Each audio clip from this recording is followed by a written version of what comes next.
I'm glad that a lot of people coming today because it's morning and I had trouble waking up myself. Yeah.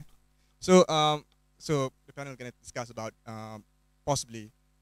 I hope you could go off topic, but I hope to discuss. We hope to discuss some relationship between stability and development. We could think about development in terms of economic development, but obviously development is much bigger than economic. There's social aspect, but if you have read Amartya Sen, for instance, Freedom of Development, quite clearly development is more than about economic development. Of course, stability, people like to think stability in terms of politics, but there are obviously different kind of stability as well. For instance, if you're in the community in Bakun Dam, they was displaced by the Bakun Dam, there's not political stability, but it's social stability because they suddenly lost their homes, they have to move around and that kind of stuff. So I think right now it's important to think what are we discussing specifically. So because Dr. Lin, for instance, has been with the government and the United Nations talking about development, actually doing development. So what do you think, actually? Are there any trade-off between trade and development? Between development and stability? Or is it really just, a complementary? Or is it really, there's no really trade-off, it's just depend on context and any other stuff? Thank you. Actually, the whole development planning process has to be balanced, integrated, and holistic. You cannot separate projects and expect them to yield, overall good results. Good governance is the key to development planning. It must be balanced, holistic, and integrated. And the key to development is that it must benefit the people, not just individuals or political parties in power. Examples like the Bakun Dam, are they necessary? They have a very huge overcapacity, and they are still looking for buyers of the electricity. And also the manner that development projects are implemented. Apart from the loss of diversity and the impact on the environment, the Orang Asal were resettled in even more remote areas, which they are unfamiliar with, and with little means of feeding themselves.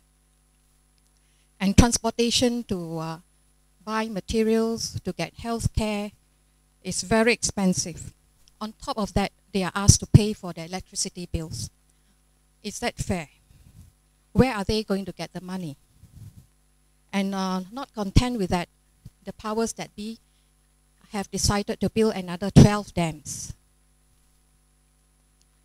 The rampant extraction of timber is causing great damage to the forests, the rivers, and the environment. And at this very moment, people in the Baram constituency are against the proposed construction of the Baram Dam. This is another dam in the making, which will displace more than 26,000 Kayans, Kenya, and Penang from their traditional and ancestral land. What worries these villagers is that their problems and miseries will only worsen if resettled elsewhere. Many rural communities still need roads, electricity, pipe water, toilets, nearer schools and health clinics. And it is the same for the Linas project. There need not be trade-offs. In fact, why was it approved even before the EIA was approved? There are so many things that go into the decision making. Is it for the good of the population, or is it for the good of a vested few? Apart from infrastructural development, it is crucial for development in human resource. And in the late 60s and 70s, for example, Malaysia was way ahead of South Korea, Taiwan, Singapore. But look where they are today. They are so far technologically advanced and have achieved multiple times our GNI. So Malaysia's challenge lies very much in education, resource development, human resource development, and so forth. So perhaps we can continue further on this trend later. Okay, thank you. I'm also interested about, I think, because you blog a lot about development, so I'm sure somebody seems to be your fan here as well. But I'm sure previously, for instance, in the Malaysian discussion, debate and stuff, there was discussion about how development is really something like a Maslow hierarchy of needs. So you have to have food on the table, security before you want political rights and stuff. Also a matter of democracy, whether they're actually contributing to development. Would you like to rehash that idea about democracy and just hierarchy of needs, for instance? Okay. You're talking about my last post. Okay. I think you go back to the principles of development, and I think a few years ago, the Growth Commission that was actually, I think, funded by, I think, the EC, was looking at what are the basic factors behind economic development. And one of the things that they came up with was, one of the stylized facts, as they call it, was that you need to have macroeconomic stability, and that stability is a necessary condition for growth and development. It's quite interesting. You're bringing up Bakundam, is that, you know, the amount of foreign aid is actually given to a country is negatively correlated with growth. So the more aid you get, the worse you are.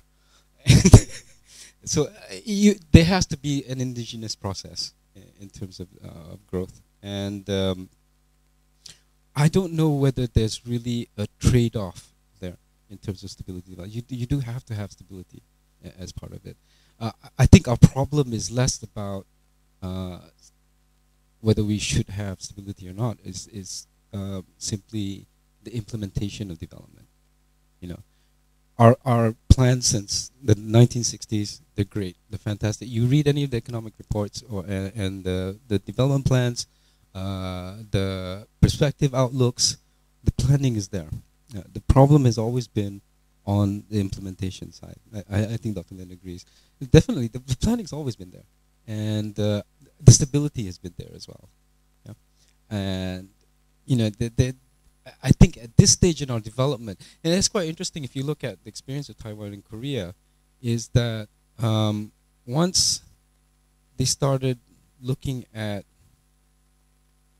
reducing corruption, at increasing human rights, and good governance, and you actually see their growth dropping, and which is really strange. I mean, you look at especially Korea and Taiwan's experience over the last decade. What you've seen is that their corruption scores have all gotten better, but the growth has come down.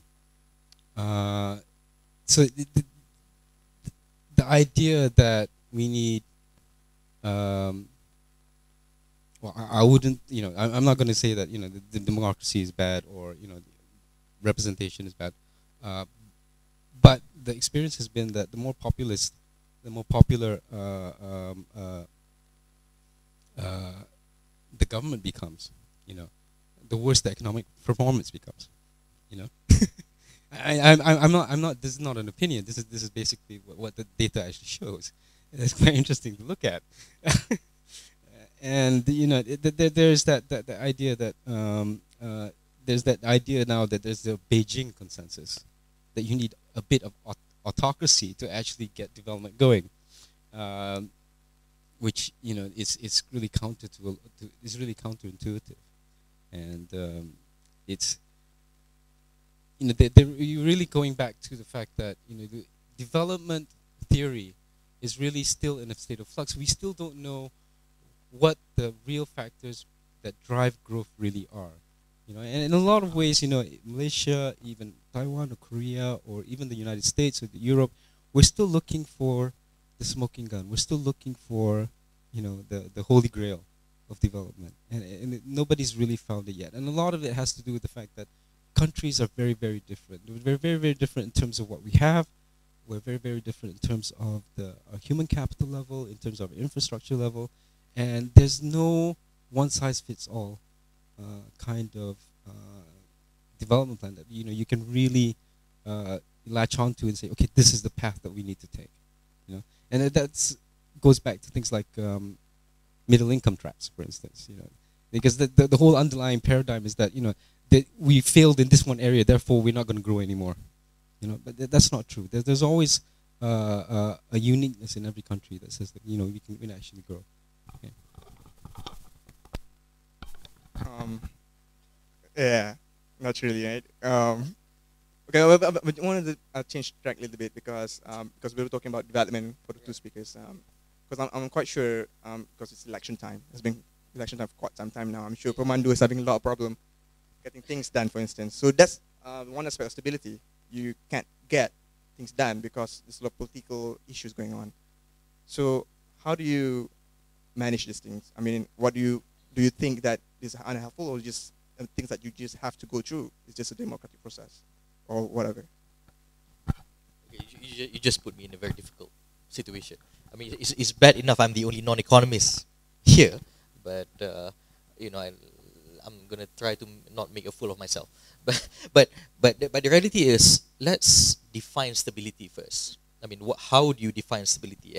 And of course, everyone has a different opinion on what stability is.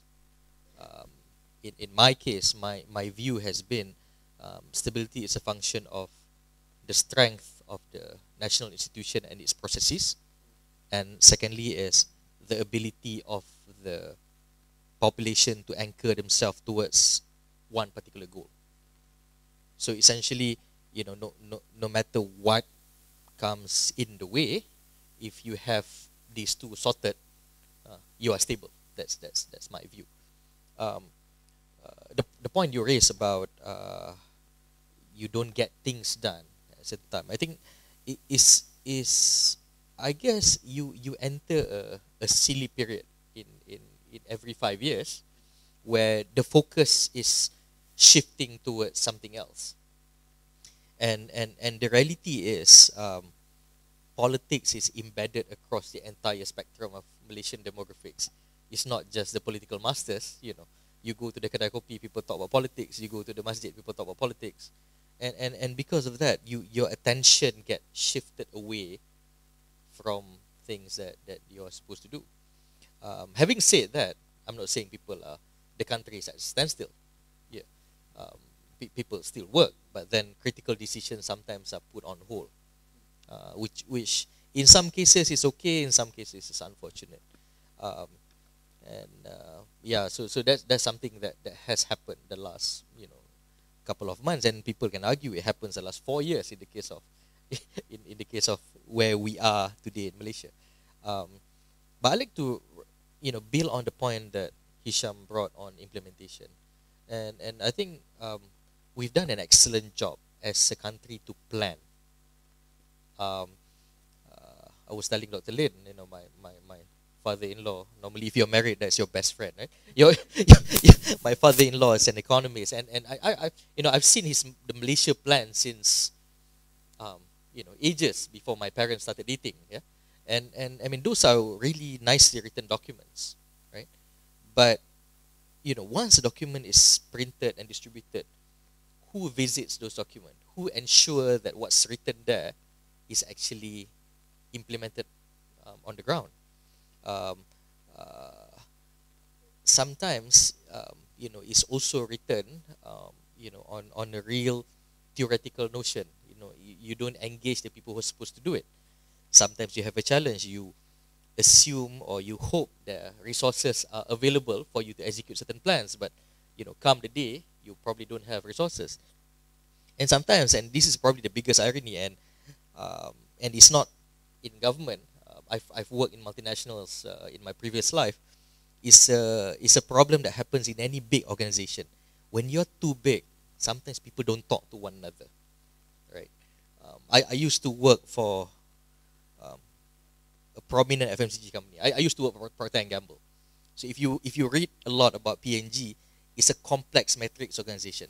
So if you run a brand, you know, you need to ensure that supply chain is there, sales is there, marketing is there, you know, whether you have the brand on time, the equity is right, TV air on time, blah blah blah, right? So it's a whole huge process that sometimes that is underestimated in not only in companies, in public policy process, because you have to talk to a lot of people to just get something done, and the reality is you don't know who's accountable, who's responsible, who goes to jail if it fails, right? And to a certain extent, everyone has an opinion. Everyone is an expert on something. But then when you're supposed to do, nobody, you know, will volunteer themselves. Yeah. So anyway, that's. Yeah.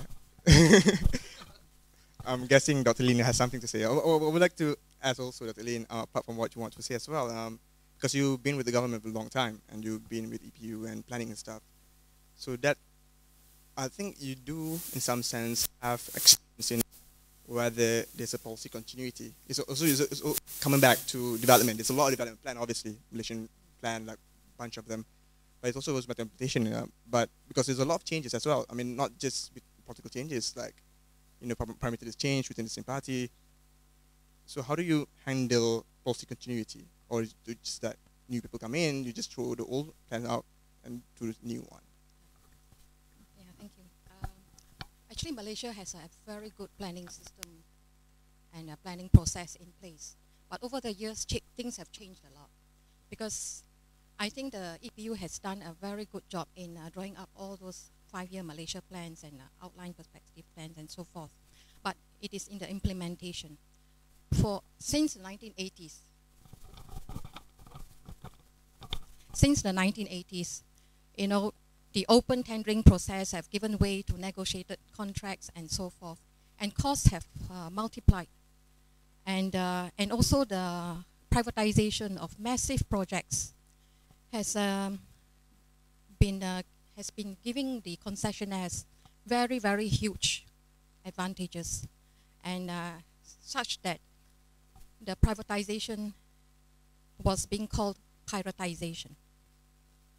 For example, highway tolls are very high and they extend into decades, and this is actually exploitative of the rakyat. And the other things are like subsidies, huge subsidies given to IPPs and so forth.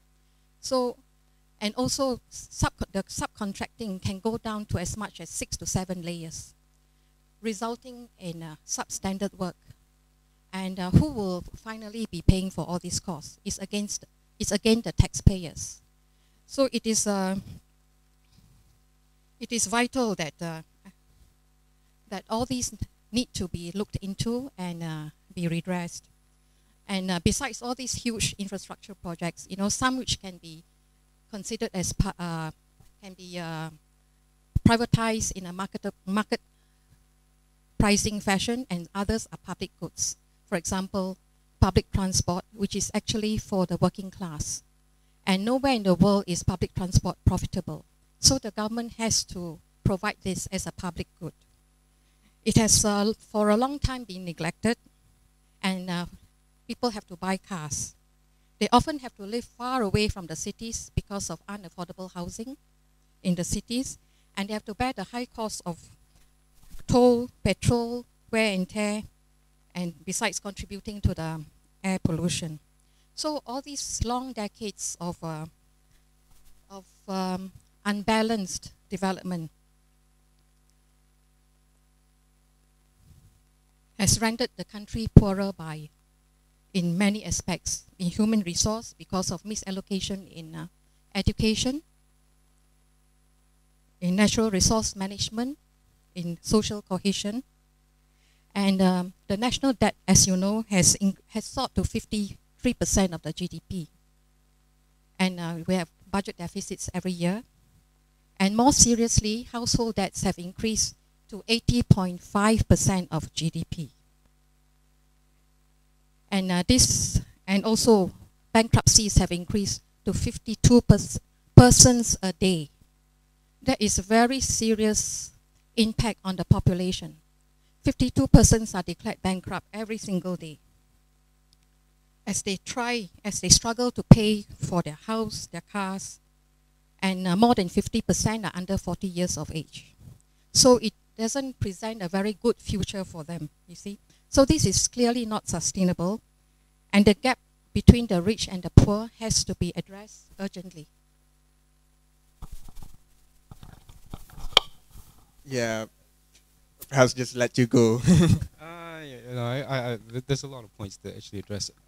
First of all, as far as the implementation side of development is concerned, one of the things that I'm quite taken with PEMANDU, this is a free plug view, is that you look at the way development has been actually planned and implemented over the years, and you look at the Malaysia plans. And one thing that's very striking is that every time you come up with the midterm review and then the next Malaysia plan, there's no discussion about what the results were from the previous plan. Almost none at all. And I've tried looking at it. I've tried, okay, we're going to build 200,000 houses during this 5-year plan period. And I said, where's the results? I don't know. It's not there. And one thing that the ETP and GTP has done is that, right or wrong, whether you want to argue the figures or not, they are reporting their results. And you can track it. You can argue about how much they've achieved, but at least you are talking about concrete achievements. And that's one of the biggest changes I've seen in terms of the development process over the years. And looking further afield, I think when you brought up privatization. One of the things that we're really looking at here is that fundamentally we're talking about the relationship between government and the economy. And it's been the style here in East Asia, not just in Malaysia alone, of very heavy government involvement in the economy. We have Khazanah. We have the companies under the Employees Provident Fund. We have the companies under PNB. There's some calculations that something like 30 or 40% of the KLCI is owned by either government or government proxies. And in some ways, you look at the 1980s as a sea change in terms of the ideology of what the government's relationship with the economy should be. Like Reagan said, government isn't your friend; it's the problem. And bringing government out of the private sector and giving those assets to the private sector we should be more efficient and more profitable and should bring along better growth. But I think what we've seen over the last few years is after the big, the Great Recession, is that the tide has changed back again, and there's more consciousness of the social costs of that. There's more consciousness of the fact that privatization alone isn't either good or necessary. There are good arguments for government to be in certain areas of the economy. Of course, in Malaysia and in East Asia, we've always been erring towards more public involvement. But there have been cases. In the 1990s and the 1980s, there have been probably a little too much emphasis on the privatization side, and we need to pull back on that. The danger now is that we might be erring too much back towards government involvement. In areas where it shouldn't be, there's always that danger we might be going too far on the other side of the pendulum, just like we did too far to the privatization side on the other side. And an interesting case is that you look at the shock therapy that happened in Russia and Poland, in the East Europe after the fall of communism. Is that Russia rushed into privatization. They set free price controls, those weren't an issue, but they rushed into privatization. Poland said, we'll do that after a few years. We lift all the price controls, we have market reforms, never mind the destruction it might cause, but as far as ownership of assets, let's take it slow. And Poland did okay, Russia didn't. You turned into the robber barons type of economy. So in that sense, there is a role for the government in the economy. Sometimes it's not very obvious, but looking at it now, we have to be very careful about how far we want to take that. Yeah. I would just like to remind, if you have any question, just feel free to ask. Right? Okay, talking about government intervention and privatization, because you're under the NKRA public transport, and Malaysia has a history of privatization of public transport. And PEMANDU itself, at least its plan is that it plans to have the economy to be private driven. So how do you balance things out between private driven and the needs of public transport, and whether private model actually work with public transport? My opinion, and strictly personal, I mean, probably not, I'm not sure whether my boss Idris will share the same opinion, but I think public transport is for the greater good of the public. I share the notion that Dr. Lin shared earlier, and we know, financially speaking, you can't recover the cost of building public transport infrastructure. All right, so if you're going to build a rail and put the signaling on and buy the rolling stock and so on and so forth, with the fare that you charge to the public, you're talking about RM2 from KLCC to Kelana Jaya, for example, you can never recover the cost, regardless of how many number of packs you carry, right? So my notion is always you can't recover the cost, so the government should bear the cost because it's for better good. But then again, the government also is not the most efficient operator, right? So that's where the balance that's a balance you have to strike. And personally, my I think, and of course this is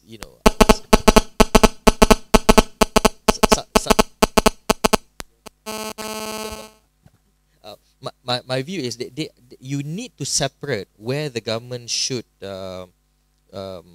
invest and where it should be outsourced to a private entity.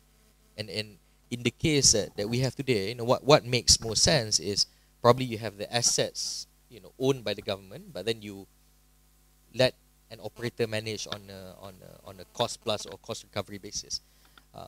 In Malaysia, our problem with public transport is part of a larger, I guess, issue that we struggle on a daily basis. The notion of whether we should sell more cars or have lower fuel price, or whether you should improve public transport. But at the end of the day, the real argument is about the predictability of your commute on a daily basis. Right? Traffic jam in KL is unpredictable. You have no idea, let's say 11 o'clock later, you want to head to Bangsa from here. You have no clue whether it's going to take you 15 minutes, half an hour or more. One accident in the middle of Federal Highway will just backlog all the way down to Shah Alam. So sometimes it's about framing the discussion here, whether you are addressing the right thing by attacking the right subject. I just want to pursue this discussion about public transport, because commuting is a huge part of modern economy.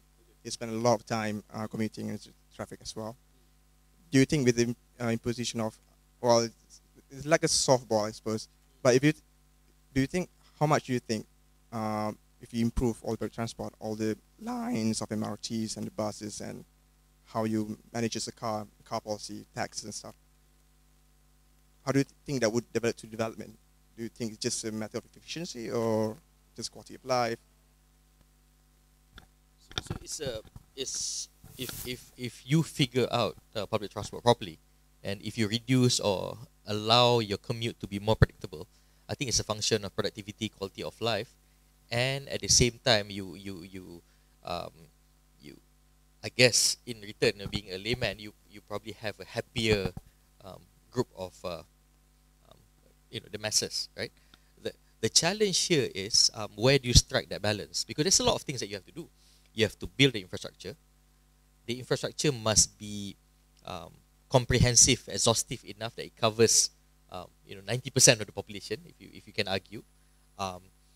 It needs the commuter needs to gravitate towards convenience. So you need to make sure that there's enough pedestrian linkages, there's seamless connectivity.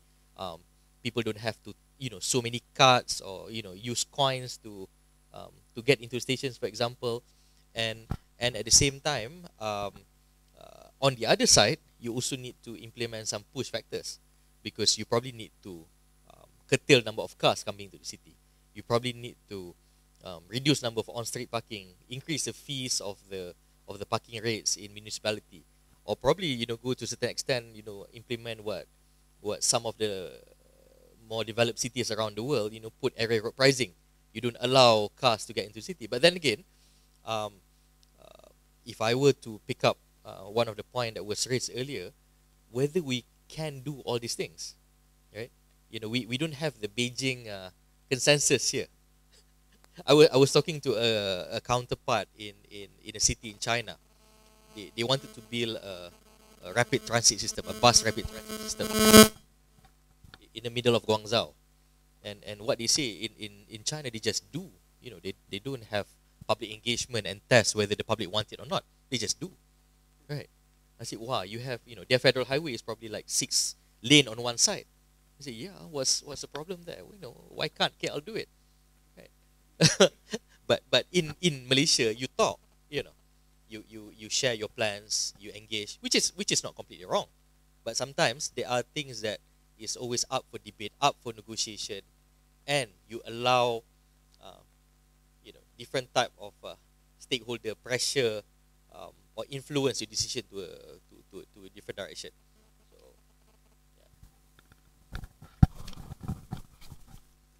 yeah. Maybe I can provide some more historical perspective. Now I'm showing my age here. In fact, the transportation master plans have been in place, have been developed since the 1970s. In the EPU, we had many master plans for all the different cities in the country. But somehow they were not taken up. They were changes in priorities, and then the government went on different, to pursue different objectives, going to huge privatization of highways and so forth. Privatization in itself is not wrong. There are some projects which are good to be privatized and some are not. But the terms and conditions must not be overly favorable just to the concessionaires. The users have to be taken care of. And for public goods, it should not be privatized, things like energy, like water supply, and public transportation. So in terms of public, of course you can use public sector to implement it for you, but the terms must not be negative towards the public. And as I said, these master plans were in place since the 1970s. And we have how many years, 50 over years to implement them. But somehow we never did. In those days, it was much cheaper. And countries like Singapore, for example, they implemented their MRT during the recession. And they got it for very, very cheap a price. Whereas when we had the recession, we cut all development expenditure. And then when things recover, then we go back into it. So the cost factor has never been taken into consideration when implementing huge infrastructure projects. In fact, the transportation plans were never implemented until recently, besides the big highway projects. So I think in hindsight, we have wasted many decades. And now, of course, it's much more expensive and much more difficult to implement. Okay, I want to. It's a bit too much onto transportation policy. I think that's not the intention, but if you look through all this transportation project, obviously there's a Bumiputra requirement. So obviously there's some sort of affirmative action going on over there, and also a lot of studies that shows that there might be some difficulties in developing a heterogeneous society. It's easier, for instance, for a country like Japan, which is homogeneous, to develop faster. I know as well, you have an opinion as well about the matter. So I'm trying to pivot the discussion to affirmative action, because affirmative action is a huge policy in Malaysia, for instance, in terms of development. So what do you think about affirmative action? Do you think affirmative action, even in this day, does help with development, or is this necessary? Because it's coming back to heterogeneous societies. It's a little bit hard to manage developmental issues. I think when we talk about affirmative action, we're talking about a whole bunch of very, very, very different policies, and it's a catch-all phrase for all kinds of things. And I don't want to say that affirmative action in terms of giving contracts to Bumi contractors is bad, and then to say that leads to affirmative action as a whole being wrong, which I don't think is correct. But obviously, when we do some things like that, when we say this is a quota that we have to give to certain people, there is a trade-off in terms of efficiency. There is a trade-off in terms of cost. That's a social cost, if you like, that we can or cannot accept. Okay, that's a decision that's non-economic in nature. It's a social decision in essence. In terms of development, it's difficult to say whether one of the things that you actually look at the history of development in Malaysia over the last 50 years, and it's really hard to figure out just what impact affirmative action actually has. We can figure out the microeconomic aspects. If you apply a quota, it's going to be inefficient. If you accept higher prices over the market clearing price, it's going to be inefficient, and there's going to be a welfare cost, right? But the macro effect is actually pretty hard to figure out, because you're talking about a redistribution rather than a dead loss weight, right?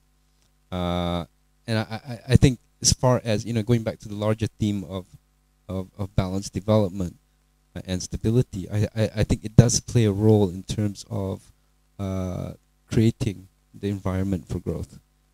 There is going to be a welfare cost in terms of inefficiency, but is there an overall cost in terms of development itself? That's the real question. The thing is, when you look at the historical experience across the globe, one of the biggest issues that actually hold countries back from being developed is conflict, very simply. And you do need a certain amount of social stability to actually get the development process going. Even short conflicts have a huge impact. And it goes back to having trust in society. Of course, a lot of people argue that we're a lot less trusting today than we were 50 years ago. And we're more segregated in terms of racial communities than we were 50 years ago. But then I think the pressures of today are quite different than they were before. And obviously, it's a very sensitive issue. There's a lot of thoughts on this subject. But the real thing is, when we actually look at the numbers, it's actually hard to figure out what the impact actually is. And my main focus in that area is basically in terms of inequality rather than on the racial aspects of it. I think there is a good argument for supporting the poor. I think there is a good argument for supporting Bumiputras in education, in terms of access, in terms of especially access to opportunities, in terms of equalizing the starting point, if you like, in terms of endowments. But in terms of actually trying to equalize outcomes, that's very difficult to argue for.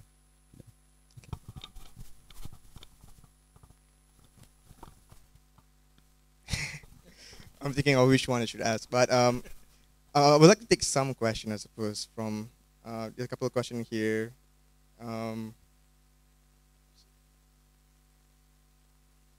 For instance, there seems to be a lot of questions for you, Hisham. I don't know why.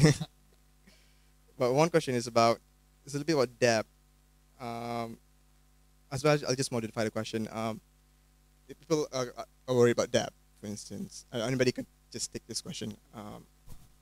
But obviously, some of the debt are used for development purpose. If you want to reduce the debt, then there will be, for instance, reduced developmental expenditure. So how do you manage that? How do you manage, for instance, trying to reduce the debt, if it's even necessary, between developmental requirement? it's they call this the golden rule. You only borrow for development. It's one of the basic tenets of Keynesian theory. Um, Having said that, that there is an argument good for the efficiency of using that debt. But let me get back to why we have this debt in the first place. Development is one aspect of it, but the other part of it is I tend to look at it as on a sectoral basis, and we've accumulated a lot faster debt over the last 15 years since the 1997-98 recession. And one of the reasons why is that if you actually look at the private sector, they've been going the opposite direction. They've been cutting debt like crazy. The corporations have been saving like mad. If you actually look at the gearing levels of a lot of people, a lot of companies in KLCI, they dropped from over 4 to just under 2 in terms of the gearing level. That means they cut the debt in half as a ratio to the balance sheet. So when they're doing that, that means they're not spending. And so you have deficient private sector spending over the last 15 years. And when you talk about company saving, you're actually talking about deficient investment as well. And that's one reason why our investment levels are so low, is because corporate savings are so high and they're just not spending any money, right? So to keep the economy going, you've got to have some source of demand from somewhere else. And that's why you look at the government's debt has been accumulating over the last 15 years. And household debt has been accumulating over the last 15 years. The people are not getting their incomes. The government is not getting its tax revenue. So they're having to overspend to keep the economy going. Then the other side of it, of course, is that corporations are engaged in massive savings and they're not doing investment. Now, if you look at our national savings rate, it's like over 30+%, which is it looks great. It's fantastic. Only problem is 95% of it is coming from corporations. It's not from households. It's not from the government. So you see this imbalance in terms of the debt and the asset side of the economy. So that's the underlying problem, that we have this imbalance between the public sector and the private sector and the household sector.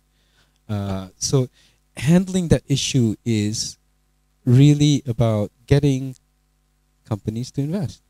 This is what PEMANDU is doing. So one of the ways to actually handle this debt problem, as far as development is concerned, on the government and the household side, is actually you're starting to see some of the impact right now. Over the last couple of years, I think investment has zoomed on the private sector side. So they're actually using some of the savings. They're actually borrowing more relative to households. That started, I think, about 2 or 3 years ago. So we're starting to see the change back into a more private sector-led economy, but that will take a few years to actually, happen. As far as bringing down the debt of the government and the household sector, I'm more worried about the household sector than I'm worried about the government, because the government has got a lot more resources. We've actually been in this situation before. Back in the 1987 recession, I think the debt to the GDP ratio actually peaked at over 100%. Which is about double what it is now. So there is precedent for it. It's doable in terms of actually managing the debt. I'm more worried about the household sector because you're talking about the income side and the financial resources there. If I can share, Benegara actually gave a breakdown of household debt by income strata, and I see Jason nodding there. The debt level for income groups over 3,000 ringgit per month, their gearing level is between, I think, about 2 or 3 times, maximum 4. In other words, their borrowing level is about 4 times their income level. Okay, the gearing for people below 3,000 ringgit per month is something like 9 times their incomes, actually their assets. So there is a dangerous concentration at the lower end of the income scale, and I think is probably, as far as I'm concerned, that's the number one issue that we should be talking about, not government debt.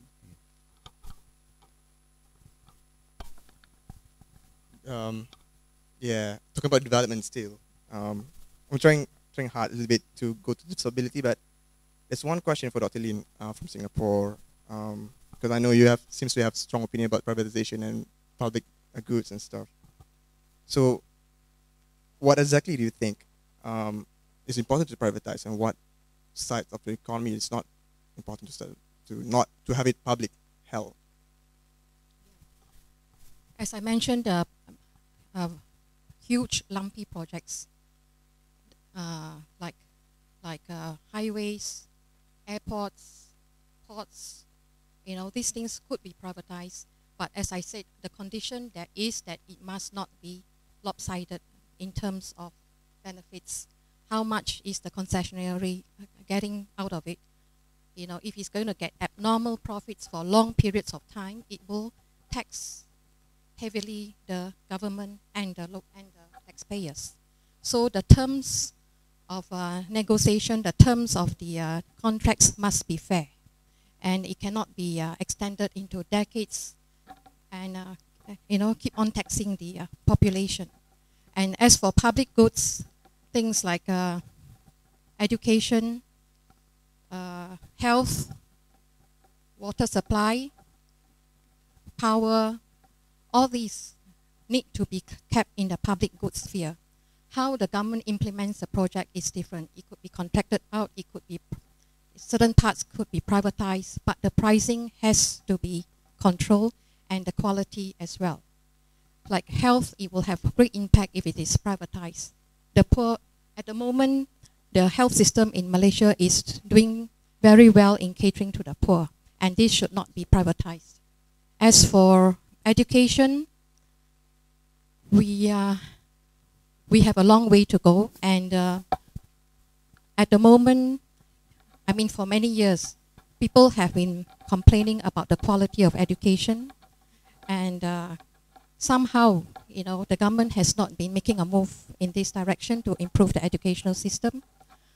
There is huge misallocation of resources. The government spent a lot of money. It's not that the government is stinging on it. The government spent billions each year, but the quality keeps deteriorating. Every year, the quality comes down in all international surveys on educational standards. So we have been dropping for the past 20 years, both in schools as well in universities. And some universities are producing unemployable graduates. And the other huge misallocation of resources are put on their parents. Every time, faulty policies are put in place, there'll be a big influx into private schools, into international schools, and the parents spend their money, which some can ill afford. So this is a huge misallocation of resources. And also in those who stay in the schools, many of the parents will be rushing their children to tuition after school, during weekends, and so forth. This clearly has to be addressed, because this misallocation has been going on for too many years. And this also translates into human resource development. We, in order to become a technologically advanced and innovative country, we need to have critical mass of expertise. But we are not getting them. People are leaving and not coming back. This brain drain has really been a serious drawback on what we are doing here. So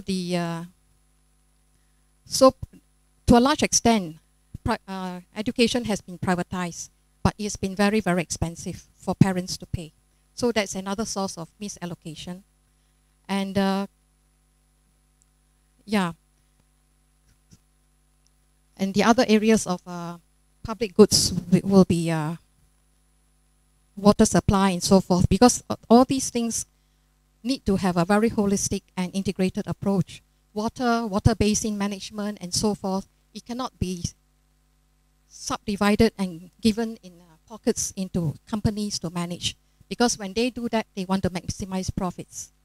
And they do not want to take care of the maintenance and development of new pipes and so forth, because like non-revenue water is up to 40%. 40% of our treated water is wasted through rusted and broken pipes and so forth. Who are going to repair them? If you privatize them, I don't think the company is going to do that. That's why we have all these water crises now here and there. So you see, the government has to be very clear in the objectives that it's pursuing. What can be privatized can be done so in a fair manner, and what cannot be privatized has to be improved and brought up to world standards. Thank you.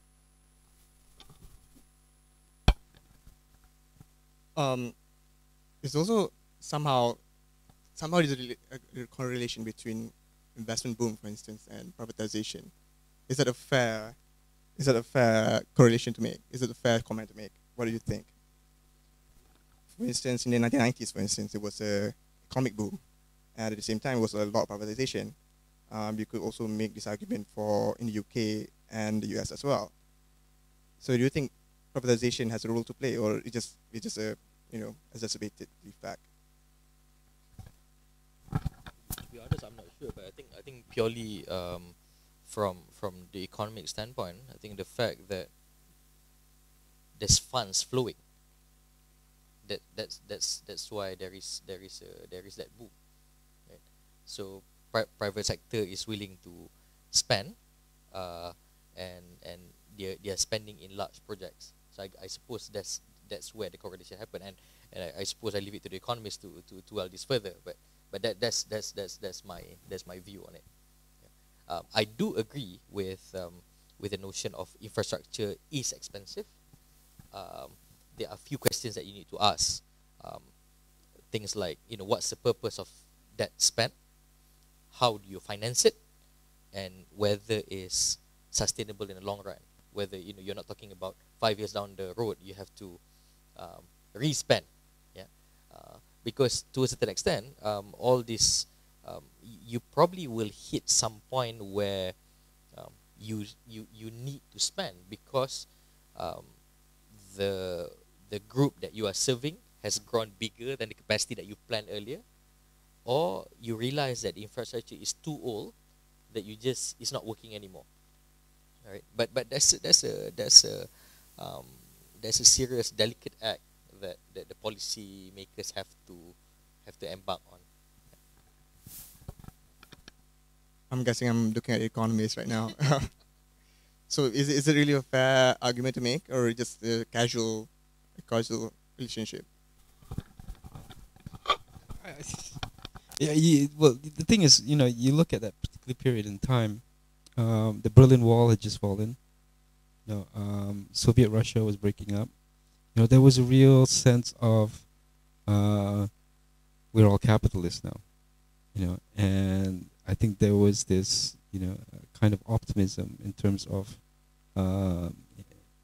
where the world was going in the early 1990s, and that could have driven the globalization phase, because we had tons of money flowing in the early 1990s to the point where we actually implemented capital controls for a while, and obviously we had that huge big stock market bubble in 93, 94.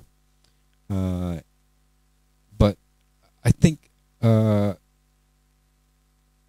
it's really problematical to figure out where the actual causes actually are, because there's so many factors involved in that particular period in time. Of course, now when we look at the current situation and the investment boom that we're seeing now, part of it is government driven, and there is a sense of I think that there are more opportunities in Malaysia now than there was before, and I one of the things that that there is what economists call a pessimism bias in the way people see things. They see all the problems. They don't see all the potentialities and the opportunities. And I think what we're seeing over the last couple of years is that people are actually looking at Malaysia and say, yeah, there are things that we could do here. There are profitable opportunities. There are places we can invest in. And I think the difference is that it's been more focused these last few years, and there's a recognition that you can't do everything all at once. You do have to sequence things in terms of the development process and in terms of investment. I'll just add a little more. The main objective of privatization is actually to increase efficiency. You know, the basis is that the government is not as efficient as the private sector. That's why these projects need to be privatized. But they need to be put in place a very transparent process. And it must be open to tendering by everyone, and results must be available to everyone to examine, because in the past, a lot of these things were done in a very opaque manner. And that's how concessionaires can get away with multiple times the cost of these projects. And this is where it has gone wrong. So I think for selected projects that can be privatized, the process needs to be very transparent. Because in the past, there's been many, many bad experiences, even though we say we want to increase efficiency, but not all the privatized projects have been efficient. So I would say that a transparent process needs to be put in place. Okay, I'd like to take a question because it's going a long time now. Just one question, another one question from Singapore. Basically, is about if you guys have any opinion about it, but the social enterprise have a role to play in development in Malaysia. For instance, social enterprise is less concerned with profit, more about Teach of Malaysia, for instance, I suppose. Do you think those kind of companies have a role to play in development in Malaysia, especially in terms of education or poverty and stuff? Would anyone think?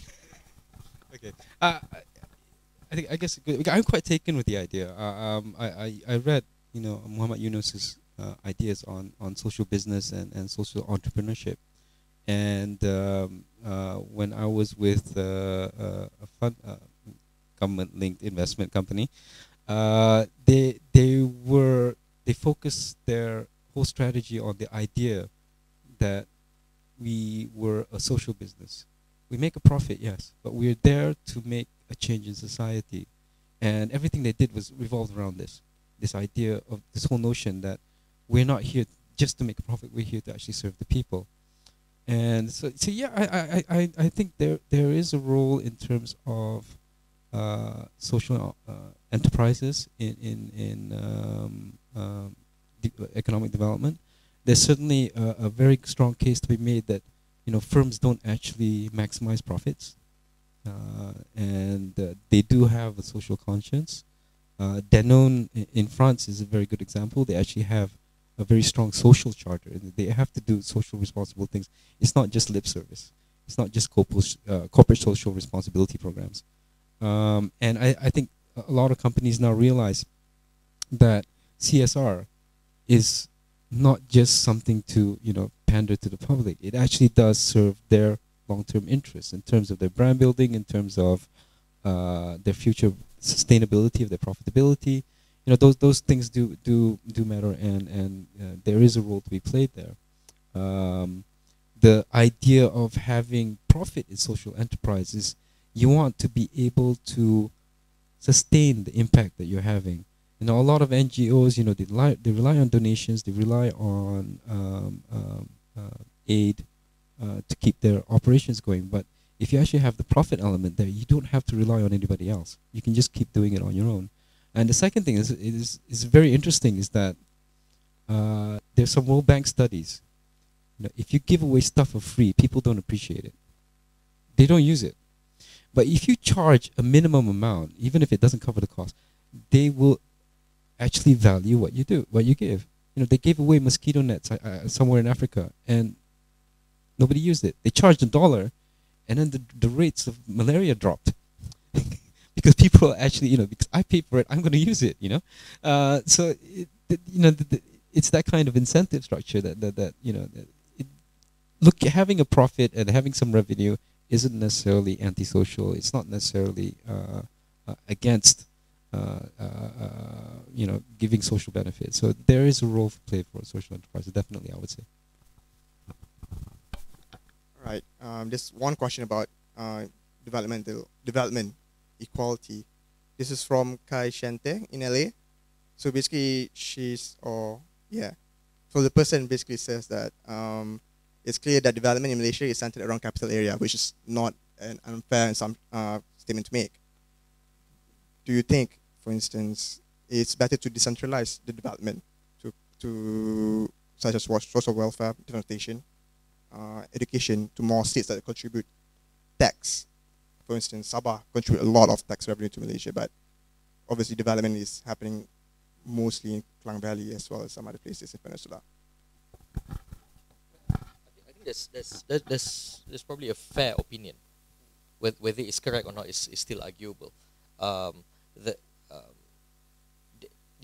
there's the notion of democratization of planning or implementation that we are talking here. I do agree that some form of decentralization need to happen, but there is that equal level playing field for everyone to participate that the government needs to create. I suppose in terms of education, if you are anchoring yourself towards one shared goal, maybe to a certain extent you need to centralize the curriculum. But then again, if you're talking about services that is very close to the local community, that's something you probably need to decentralize. So, but I do support the notion of you need to decentralize a lot of things. Whether the distribution of funds should be a function of how much the state makes or not, while it's a fair comment, I tend to disagree with it, because I still think that we need, the country needs to function as one, and we need to share our resources. There are certain strengths in some area, there are certain states that are lacking in certain areas, but we need to equalize the access to participation. Yep.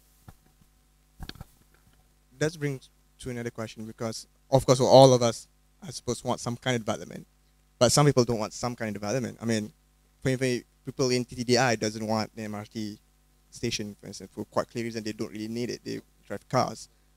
But of course, it also thinks about highways, building highways through rainforests across the middle of Peninsula Malaysia. Do you think this kind of development is actually helpful? It definitely hurts a lot of people. There's a lot of displacement, and there's an environmental concern as well. Because there's a lot of discussion about having a highway all the way from Kuching to the north of Sabah. Is that really a good development, for instance? Or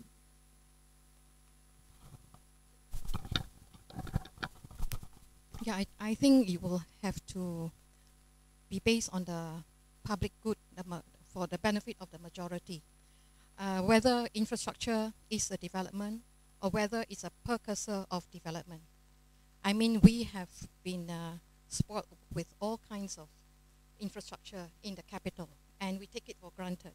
But people in remote areas, they don't even have a bridge to cross a river. They have to walk miles around it, or they have to go by boats. They have to pay for it, and the distances are vast in Sabah, Sarawak, and they don't have any connectivity. Coming from a town to another takes a few days by boat. I mean, that increases the cost tremendously, inconvenience, and it really impedes development. I think backbone infrastructure needs to be built for them to develop. Of course, this cost and benefit has to be done. EIA has to be done to minimize impact on the environment. But if we compare this with all the Bakun Dam and all the other 12 dams which we want to build, it is nowhere as harmful as those dams. Basic infrastructure has to be provided.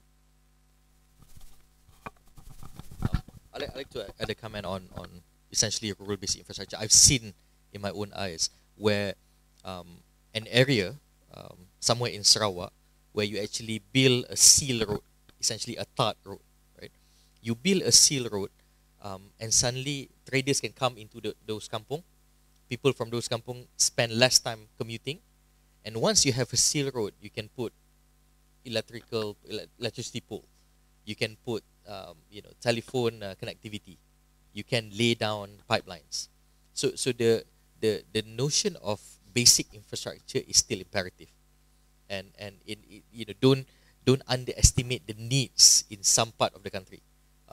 You know, while you have connectivity via you know, jalan tanah merah or gravel roads, you know, we still need to spend money and effort to seal those roads, to ensure that to lay down the foundation for other types of utilities and infrastructure. Yeah, I think there's no argument around that. The Roman Empire was built on roads. Yeah. But I don't have an argument against the pan East Malaysian highway. That would be a very good investment. Having said that, you know, I think the World Bank, I think a few years ago when they came to Malaysia, they were looking at the role of cities in development and the agglomeration of economic activity in certain areas has very important what they call network effects. In other words, there's a lot of spillovers in having a concentration of activities in one place. And you know, it's like Canute trying to tell the tide to go back. You're not going to be able to fight against that. Okay, the level of infrastructure spending that we have to have in the capital, in Iskandar, around Penang, those are necessary. It's not something that we can avoid, or we want to focus on other areas.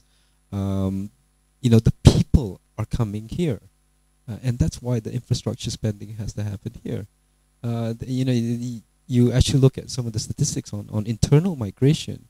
You know, there's a very strong movement out of the rural areas and into the urban communities, and especially into Penang, KL, and the JB area, and that's going to tax the physical infrastructure and the soft infrastructure as well. And that's one reason why house prices are getting so expensive, is because the population pressure is getting greater and greater. We're a very young country.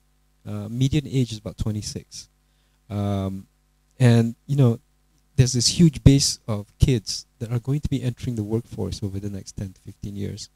And within the next 5 to 10 years after that, they're going to start wanting houses.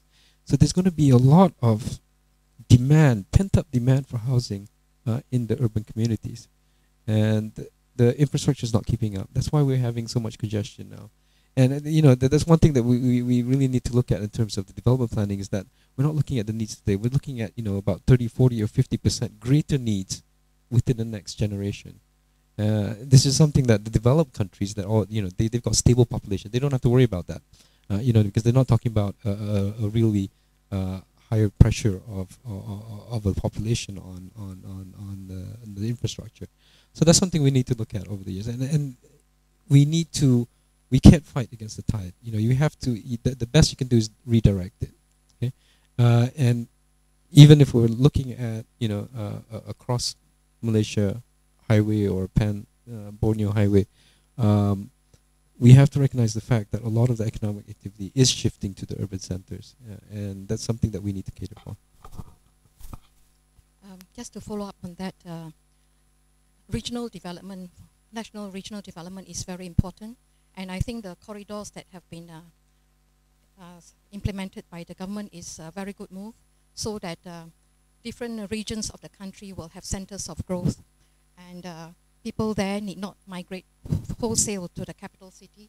And the corridors in Peninsular Malaysia are being implemented well, and the score in Sarawak is also happening. And also for Sabah, we need to develop some centers of growth. For East Malaysia, a more holistic policy need to be in place. For example, the cabotage policy, where goods need to come to Malaysia, the peninsula first, before transported there, has raised prices for everyone there. And they can ill afford it. Many of them are poorer than people in peninsula. So this kind of policies must be reviewed and taken off. And by building infrastructure in different centers in Sabah and Sarawak, it will create centers of growth instead of having East Malaysians flocking to Singapore and peninsula for jobs. So a regional development approach needs also to be pursued. All right. Okay, this is a question for Singapore. It's Yusuf from Singapore. So basically, it touches about decentralization of development again. Basically, in Sabah, for instance. Well, it's Sabah, really. So the question is, would the Berhad incident bring more attention about development bring more developmental attention to Sabah, or is it going to scare off investors? Probably developing in South Philippines rather than, I mean, sorry. No, it's probably development in Southern Philippines rather than Sabah itself, right? Because the fact that people cross over to the eastern seaboard of Sabah is because of economic needs, right? And you can't discount the fact that they are also relatives, they are also saudara mara, right?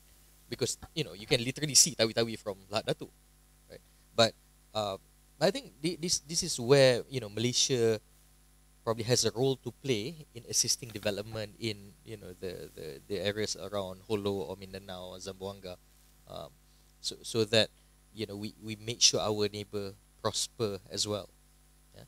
And I know the Sabah terrain fairly well, and I've been there many times, and it's something is difficult to argue whether it's an intrusion, because it's it's same people. You can't it's very difficult to differentiate whether they're Malaysians or not. Right?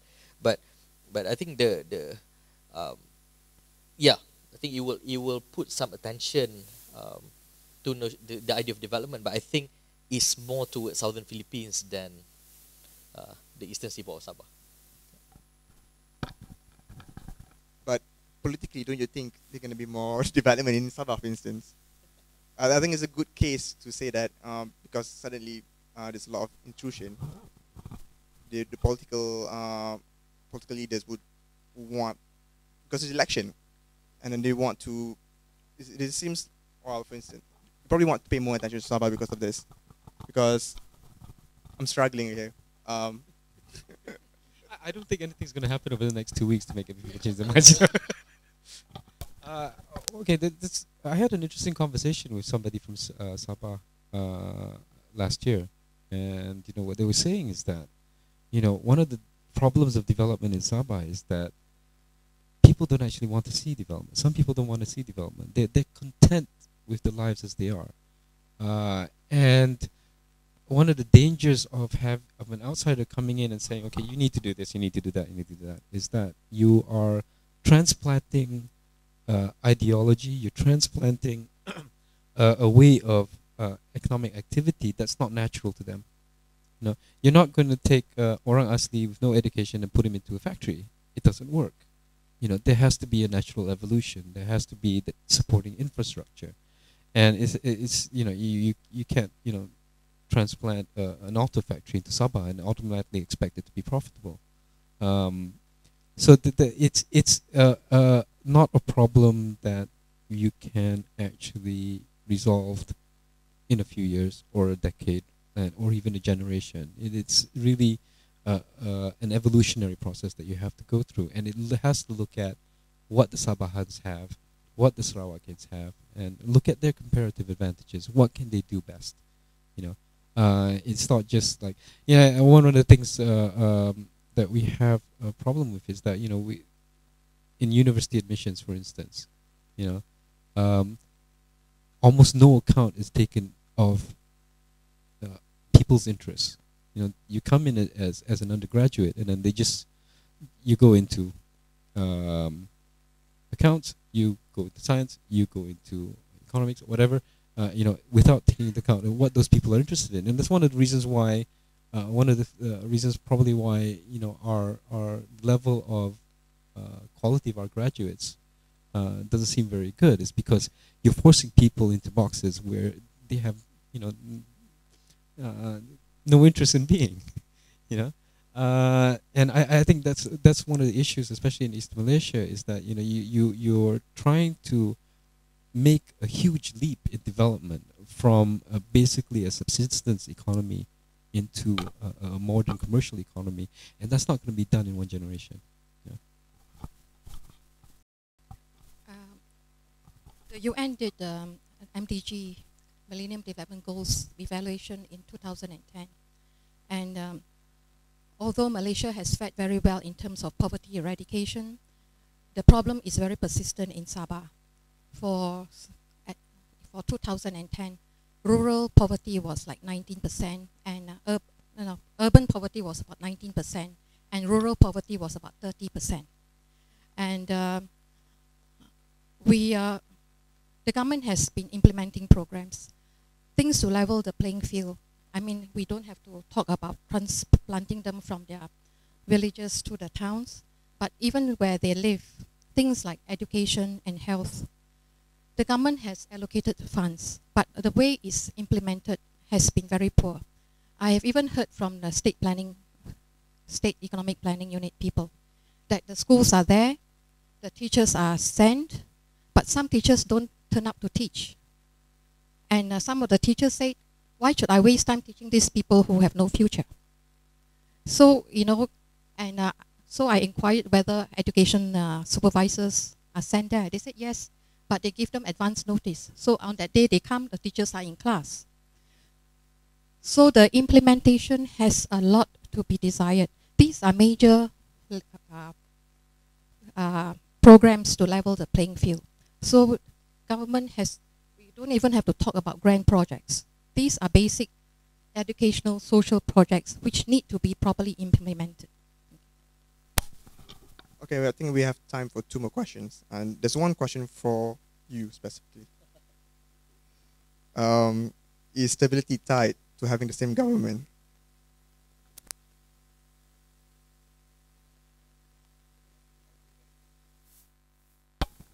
I'll go back to my definition of stability earlier. I think government is part of the equation, but I think my definition of stability is a strength of national institution and its processes, and secondly is the ability of the population to anchor towards some shared common goals. So I think if we have both, then in my definition you are stable. Yeah. So that's my quick answer to that. Do you have any opinion about the matter?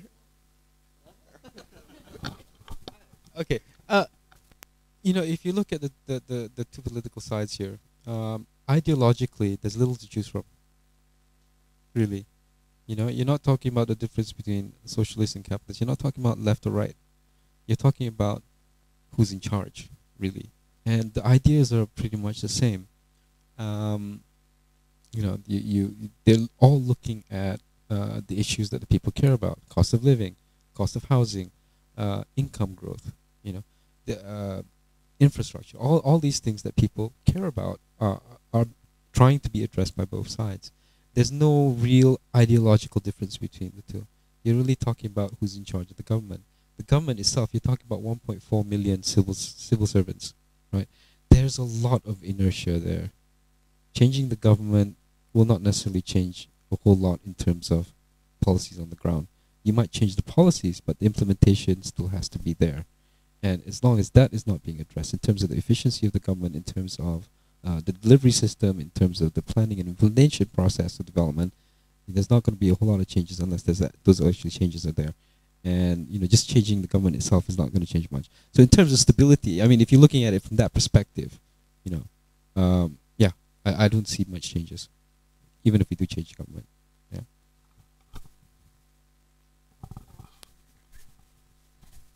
I think what Malaysia has now is still a limited democracy. You know, there's not much separation of powers. The executive has actually usurped the power of the judiciary, the legislative, and is fully in charge of everything. And full democracy actually would entail a capacity to check and balance, and that can only be ensured if national politics is not monopolized by one single party. So people have been voicing out their dissatisfaction in many areas, such as corruption, cronyism, cost of living, crime, abuse of power, racism, and mismanagement of public funds. And because there's only one party in power for a long, long time, they have grown what you call used to being in power, and they have not really listened to the people in order to make changes. These complaints have been going on for decades. So there would need, in my opinion, to have an alternative for the people to choose, and for these two main big parties to keep an eye on each other, to keep each other honest. That I feel would be a good step in the right direction, because people want good governance and a good delivery system. And all these rumblings have been manifested in the Hindraf rally, the Bersih rallies, the KL 112 rallies. And so I think it is time for us to kind of mature into a more liberal democracy where people have choices to make and where there's competition among political parties to gain the votes of the people. Okay, one last question. This this towards you. It appears that some people get popular as time goes by, I guess. So this question is from Aranai in MIT. It's an open secret that blatant economic mismanagement has taken a toll on our economy, nation growth, development, and stability. Is there redemption ahead? What has to be done to cure the malaise in our economy? It's probably a little bit above my pay grade, but so the question is, are we seeking redemption? Is there something that can be done? I think you just need to continue the dialogue. You need to voice your opinion, whether it's in open forum, whether in the ballot box, whether it's in your own way. You need to state your opinion, and if there is a mass movement towards a certain opinion, then you can make that change. I think if it's just a matter of talking to your friends and just sharing gossiping, I don't think it will make any changes. I think young folks need to get involved, and by getting involved is understanding what's going on, understanding what drives certain decision or certain outcome, and affect those changes in your own respective ways. Yeah.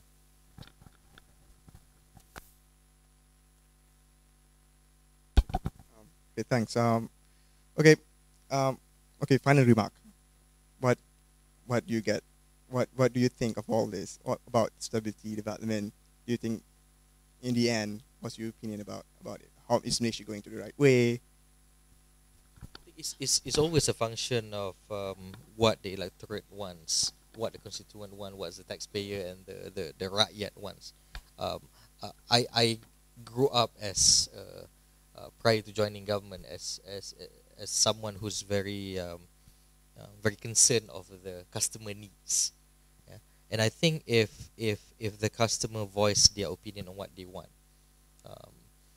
whether it's certain allocation on specific sector, whether something that the government needs to work on, whether policy is making sense or not, I think they have to make that opinion clear, and those in power have to ensure that they are fulfilling the needs of the masses. I think that's where the country should move towards. If the public is quiet about their needs and wants, then it's very difficult for the powers that be, the policymakers, to implement and make choices. That's my closing remark.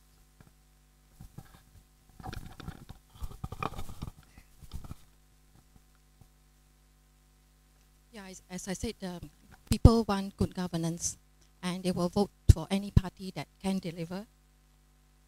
It is true that we have come a long way these last 5 years, and expectation for good governance has grown.